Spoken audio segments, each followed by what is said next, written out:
Ang pinakamasarap talaga sa feeling kapag ka nakauwi ka na dito sa Pilipinas, yung magbukas nga ng mga luggages tapos ang laman ay mga pasalubong. Pero bukod nga sa akin, mas excited pa nga itong Sasa sa pagbubukas namin dalawa ni Bebo. Sobrang dami nga naming inuwing maleta nitong si Bebo at lahat nga ng yun ay naglalaman ng mga pasalubong. Syempre, hindi lang ang pamilya ko ang magkakaroon, pati na rin yung mga nakapalo sa akin. Basta i-share nyo lang tong video at tapusin nyo, pero make sure nakapalo kayo bago kayo maambun. Tuwing napupunta kasi kami ng ibang bansa nitong si Bebo, para kami mga OFW na talaga namang gustong nag-uuwi ng maraming pasalubong. Bukod kasi sa mga pamilya namin, nakaugalingan na din namin na tuwing nauuwi kami galing ibang bansa, nagpapag-giveaway nga kami sa mga nakafollow sa amin dito sa FB. Yung unang luggage nga na binuksan namin, naglalaman na nga ng mga makeup at saka mga pabango. Bago nga kami mag-flight pa uwi ng Pilipinas, pinabalot na namin itong mga maleta namin sa airport. Alam nyo na, ilang beses na ako nabandal sa mga maleta, palagi rugo na sisira. Kaya naman this time, pinaka-wrap ko talaga itong mga maleta namin. Bago na naman kasi itong maleta na ginamit ko at nakakatakot, baka mga gasgas at mga balbal na naman na naksyutan.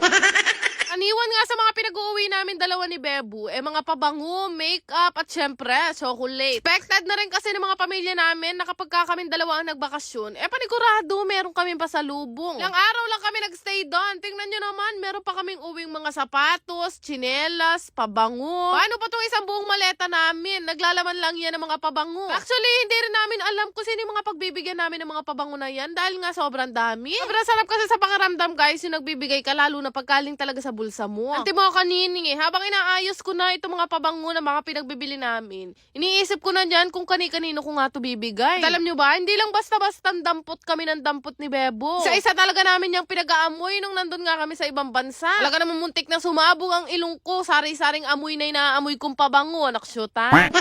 Ito nga ang huling maleta na binuksan namin na sobrang laki. Akala ko nga meron na naman laman tong pabango, pero pagbukas namin, puro marinat na malat.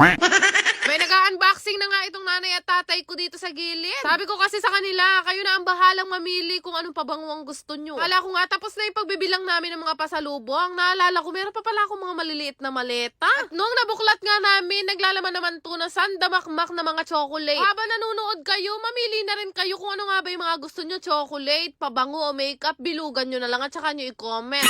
O sakto-sakto naman mo, 1.8 million na tayo. Kaya sakto-sakto din yung pamimigay ko ng mga pasalubong sa inyo. Buksan ko na nga agad itong mga collection ko nga ng pabango. Ito nga yung Carolina Herrera. At habang nagbubukas nga ako, binigay ko na rin sa nanay ko yung mga binili kong pabango sa kanya. Tapos namumuklat na din siya. Kung alam nyo lang, sobrang babango nito mga pabango na to. At talaga namang hirap na hirap sa lang mamili kung ano yung kukunin nila. Kakasabi ko nga lang na 1.8 million followers na nga ako. Naisipan namin dalawa ni Bebo na mamigay nga sa mga 10 followers ng mga nakapalo talaga sa akin. Sobrang dali lang ng mechanics. I-share nyo lang tong video na to at i-comment nyo kung taga-san kayo. Huwag nyo na i-comment guys yung pinaka-full address nyo. Pota may nga scam ko po. I-comment nyo na lang kunyari, taga ako Pampanga, Lelening Court. Nabuksan na nga namin dalawa ni Bebo yung mga maleta. Namili na agad ako at pinaglilista ko na nga kung sino yung mga pagbibigyan namin. O syempre ako, nakatoka ako sa babae ta si Bebo sa mga lalaki, kagaya ng mga tita at tito namin. Naglalagyan ko na nga ng mga pangalan isa-isa para hindi ako mahirapan kapag ipabibigay ko na kay nanay. Hindi ko pa nga makakalimutan, bukod nga sa chocolate, pabango at mga tsinelas, meron pa pala akong isang mga pasalubong para sa kanila. Bili din kasi kami ng mga relo nitong si Bebo dahil nung Pasko, hindi nga kami nakapagbigay sa kanila ng mga regalo. Huwag kayo mag-alala, meron din kayong relo. Lahat ng nakikita nyo, bibigyan ko din kayo. Kung ang mga relo na to, siguro nasa 20 piraso. Siyempre, nanan ko naman din, kaya ipamimigay ko rin. Habang ina-unbox na nga namin ni Bebo itong mga relo na nasa tabi ko, siyempre, yung tatay ko, nagsusukat na din siya. Tawa nga ng tawa sa akin nanay ko, sabi niya, para naman 3 taong kayong nawala, ba't napakarami yung pasalubong na dala? Sabi ko naman, ay ganyan talaga nanay pag walang magawa sa pera. Naksyuta. Ay, biro lang yun. Basta i-comment nyo guys kung anong oras nyo itong napanood at tagasan kayo. Pipili na ako ng bibigyan ko at happy 1.8 million followers sa ating lahat. Anak shoot, ha?